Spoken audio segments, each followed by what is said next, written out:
Salam damai sejahtera dalam Tuhan kita Yesus Kristus. Shalom. Puji Tuhan oleh karena kita boleh berada di hadirat Tuhan untuk mendengarkan firman Tuhan. Dan ketika firman Tuhan disampaikan, maka sementara Tuhan berbicara kepada kita. Sahabat Teduh Cornelius Media, saya ajak kita tunduk kepala dan kita berdoa. Bapa kami dalam sorga, kami bersyukur Tuhan untuk waktu yang indah pada saat ini akan mendengarkan pekabaran firman Tuhan. Biarlah firman-Mu adalah kata-kata Tuhan sendiri ke dalam hati kami.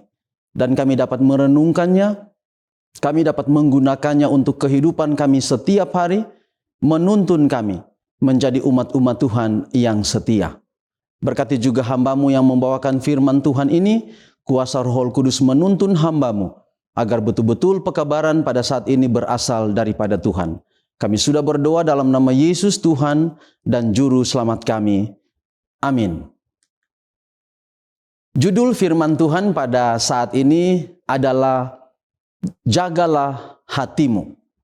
Dan ayat firman Tuhan sebagai dasar perenungan kita saat ini terdapat di dalam Amsal pasal 4 ayatnya yang ke-23. Amsal 4 ayat 23.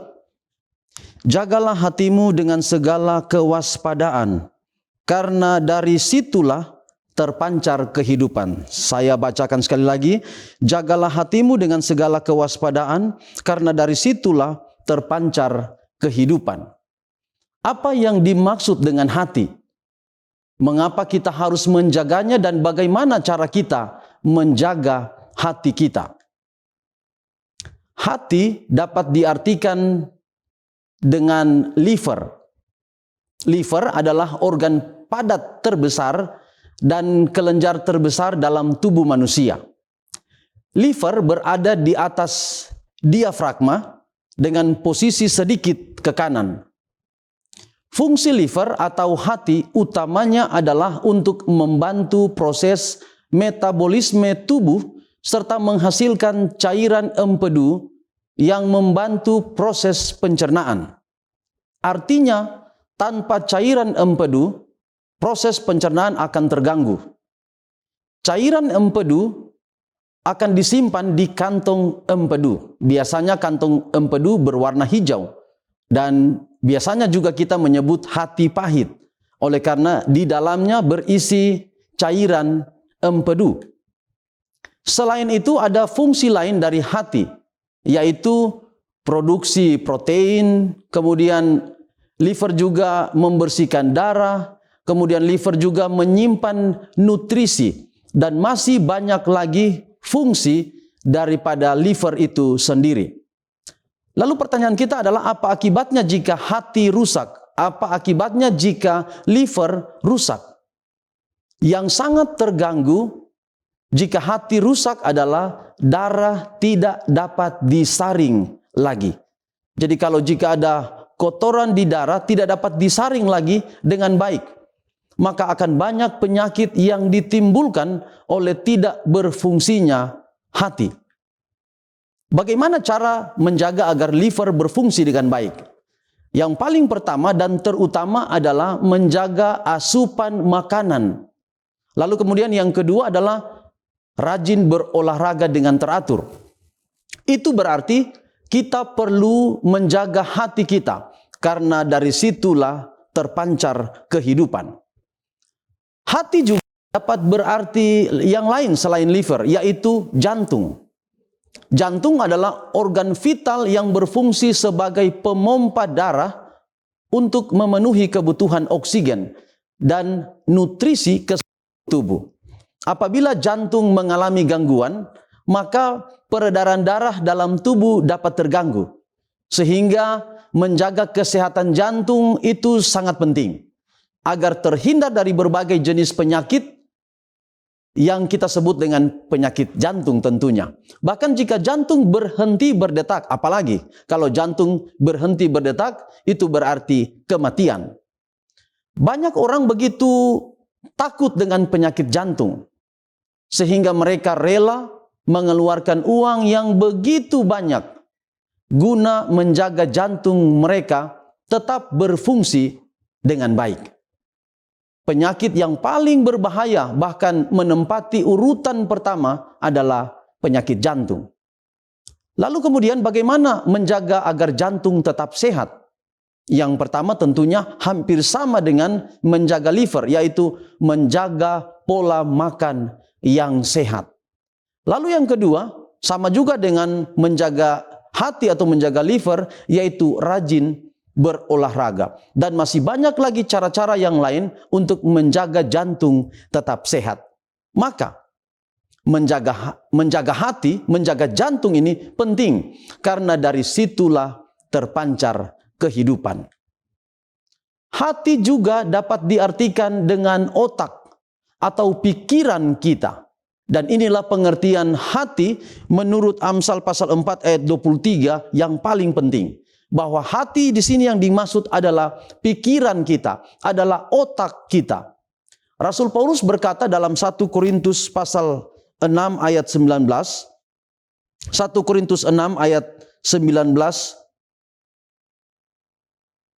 1 Korintus pasal 6 ayat 19 berkata, atau tidak tahukah kamu bahwa tubuhmu adalah bait Roh Kudus yang diam di dalam kamu, Roh Kudus yang kamu peroleh dari Allah, dan bahwa kamu bukan milik kamu sendiri.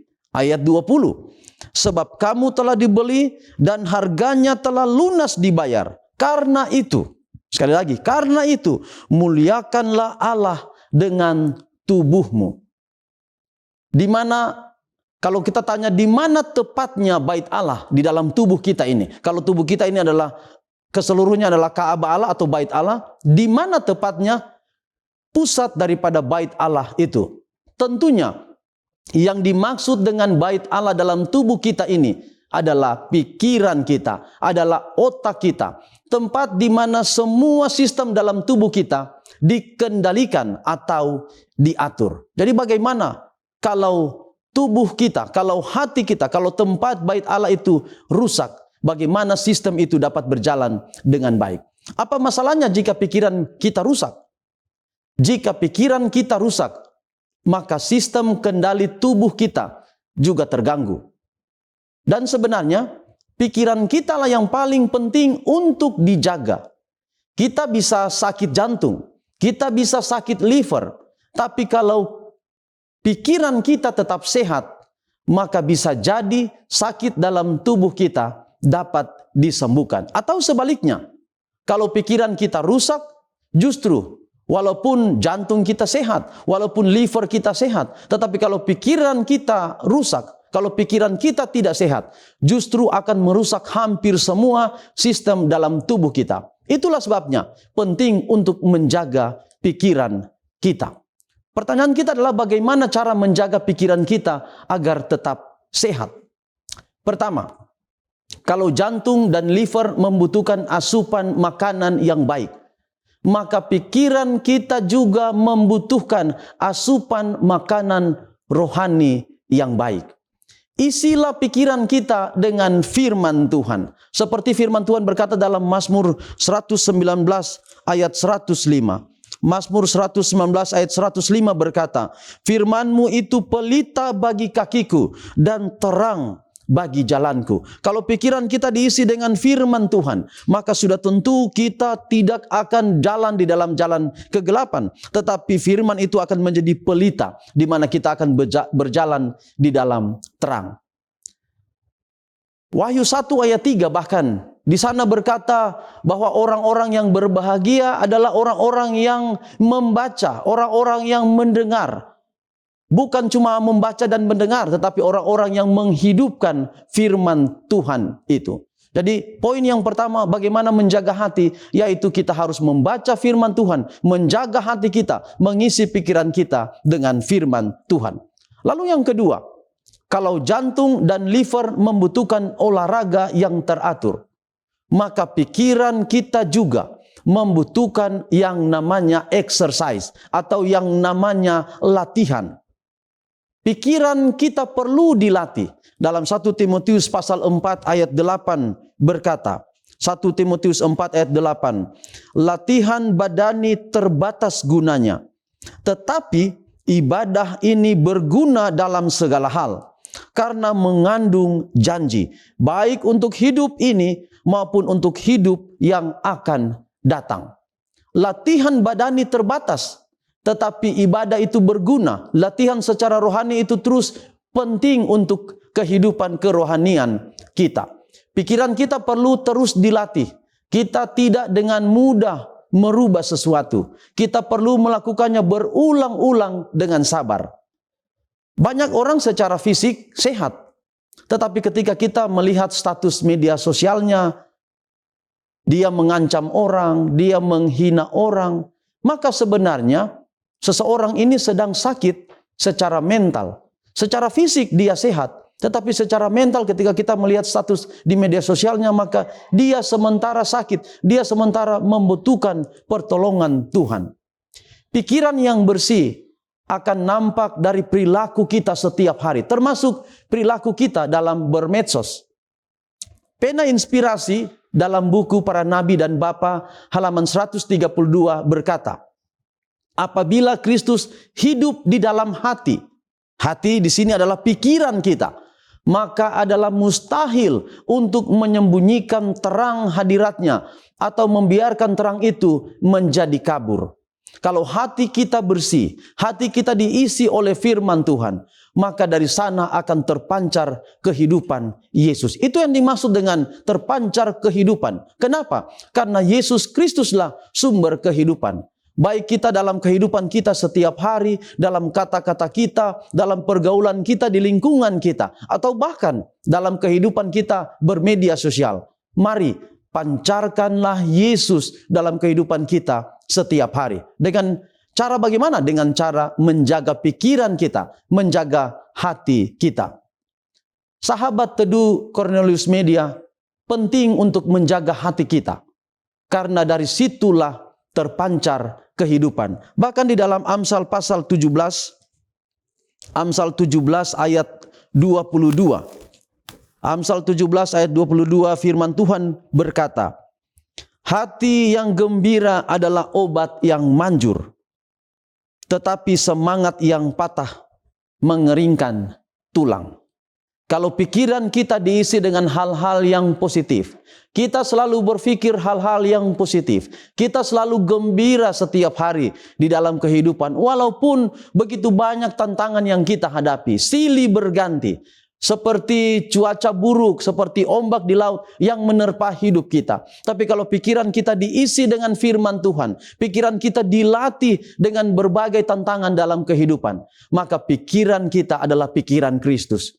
Apa yang keluar dari dalam diri kita, dari tutur kata kita, dari sesuatu yang kita post di media sosial, maka itu adalah Kristus yang kita pancarkan ke setiap orang yang ada di sekitar kita. Maka penting untuk menjaga hati. Sekali lagi saya membacakan ayat kita hari ini atau saat ini adalah Amsal pasal 4 ayat 23. Jagalah hatimu dengan segala kewaspadaan, karena dari situlah terpancar kehidupan.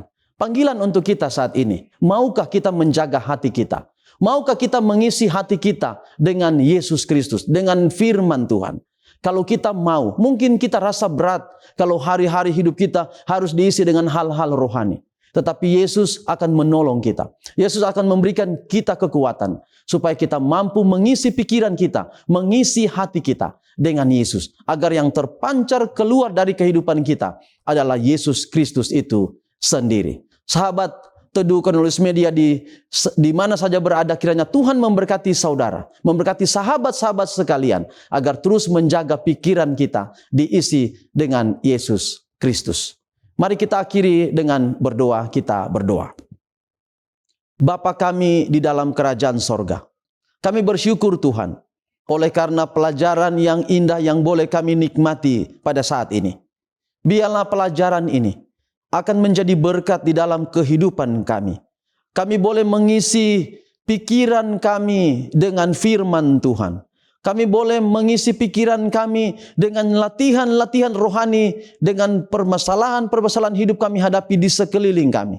agar yang terpancar keluar dari kehidupan kami adalah Yesus Kristus. Dan biarlah Tuhan pelajaran ini mampukan kami untuk mempraktekannya di dalam kehidupan kami setiap hari. Tuhan menolong kami, membantu kami, baik kami hamba-Mu yang membawakan firman Tuhan ini, maupun setiap pendengar, sahabat-sahabat yang sementara menyaksikan atau mengikuti ibadah ini, atau mengikuti pengabaran firman Tuhan ini. Bila Tuhan menolong kami semua, agar firman Tuhan ini tidak berlalu percuma, tetapi membawa hidup kami lebih dekat dan lebih setia kepadamu. Inilah menjadi doa kami. Ampunilah segala dosa dan kekurangan kami. Kami sudah berdoa dalam nama Yesus Tuhan dan Juru Selamat kami. Amin.